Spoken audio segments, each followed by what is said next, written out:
Hello friends, welcome back to the channel. This is Ungal JRU.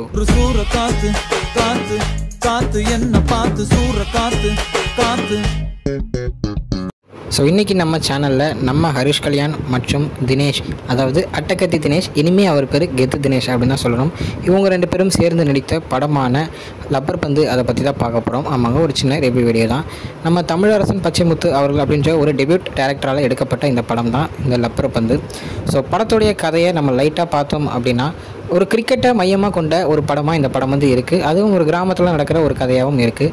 So ஸ்டார்டிங்கில் பார்த்திங்கன்னா நம்ம அதாவது அட்டகத்தி தினேஷாக இருக்கிற நம்ம கெத்து தினேஷ் ஏன் அப்படி சொல்லணுமா, இதில் ஒரு கேரக்டர் பேர் கெத்து. செமையாக சூப்பராக நடிச்சிருக்காரு அப்படின்னு தான் சொல்லணும்.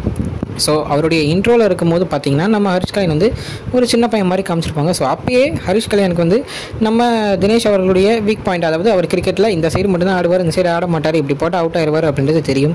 பட் இருந்தாலும் அவருக்கு சான்ஸ் கிடைக்காம போயிடும். அப்படியே கொஞ்சம் வருஷங்கள் தள்ளி போனால் ஹரிஷ் கல்யாண் பெரிய ஒரு பையனாக, ஒரு டீனேஜ் பையனாக இருக்கிறாரு. ஸோ அப்போ நம்ம தினேஷ் அவர்களுக்கு வந்து வயசான ஒருத்தர் கேரக்டர் மாதிரி நம்ம தினேஷ் அவர்களும் இருப்பார்.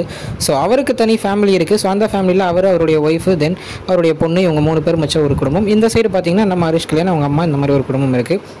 ஸோ இந்த குடும்பத்தில், அதாவது நம்ம தினேஷ் அவர்களுடைய பொண்ணான நம்ம ஹீரோயின் அவங்கள தான் நம்ம ஹரிஷ் கல்யாண் வந்து லவ் பண்ணுறாரு. ஸோ இதுக்கப்புறம் கதை எப்படி போகுது, இவங்க 2 பேரும் திருப்பி இத்தனை வருஷம் கழித்து எதிர்த்து விளையாடும் போது நடக்கிற ஒரு சண்டையினால் கதை எப்படிலாம் மாறுது அப்படின்றது தான் இந்த படத்தில் வர ஃபுல் அண்ட் ஃபுல் கதையே.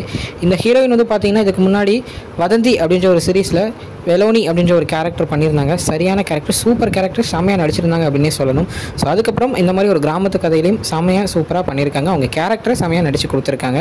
அது மட்டும் இல்லாமல் ஸ்வஸ்திகா அப்படின்ற ஒருத்தவங்க நம்ம தினேஷ் அவர்களுடைய ஜோடியாக கொடுத்துருக்காங்க. ஸோ அவங்களுக்கு வர அந்த ரிலேஷன்ஷிப் சீன்ஸாக இருக்கட்டும், அதுவும் மாசாக இருக்கும். அதே நேரத்தில் அப்பா பொண்ணுக்கான அந்த சீன்ஸாக இருக்கட்டும், அதுவும் மாசாக இருக்கும். நம்ம ஹீரோயினுக்கான சீன்ஸாக இருக்கட்டும், எல்லாமே ஒரு கரெக்டான ஒரு ரொமான்ஸில், கரெக்டான ஒரு எமோஷனில் சூப்பராக கொண்டு போயிருக்காரு நம்ம டேரக்டர்.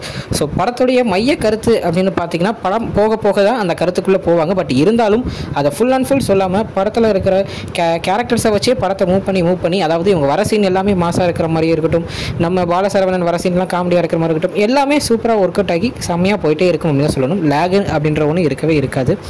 ஸோ மைய கருத்தை உடனே ஆரம்பிக்கக்கூடாது அப்படின்றதுக்கு ஏற்ற மாதிரி படம் போக கொஞ்சம் கொஞ்சமாக அங்கங்கே கொண்டு வந்து கிளைமேக்ஸில் அதை வந்து சூப்பராக முடிச்சிருப்பாரு நம்ம தமிழரசன் அப்படின்னு தான் சொல்லணும். ஸோ படம் வந்து ஃபேமிலியாக எல்லாரும் போயிட்டு ஒன்றா பார்க்க வேண்டிய ஒரு படம். ஏன்னா அந்த மாதிரியான சூப்பரான ஒரு படம் தான்.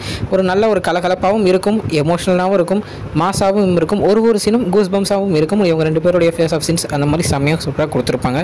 ஸோ படத்தை போய் எல்லோரும் பாருங்கள், பார்த்துட்டு எப்படி இருக்குது அப்படின்றத மறக்காமல் கமெண்டில் சொல்லுங்கள். ஸோ இந்த மாதிரி படத்தை வந்து நம்ம வந்து மிஸ் பண்ணிடக்கூடாது. ஏன்னா கோலிவுட்டில் ஒரு சூப்பரான ஒரு ஃபீல் குட் ஃபிலிம் வரது வந்து அப்பப்போ தான் வருது. ஸோ அதை நம்ம தான் கரெக்டாக யூஸ் பண்ணணும். ஓகே ஃப்ரெண்ட்ஸ், பார்த்துட்டு எப்படி இருக்குது அப்படின்றத மறக்காமல் சொல்லிடுங்க. ஸோ இதுதான் இன்னைக்குள்ள வீடியோ. இன்னொரு வீடியோவில் வந்து பார்க்குறேன். அது வரைக்கும் உங்ககிட்ட நிறைப்பது உங்கள் ஜஸ்வின்.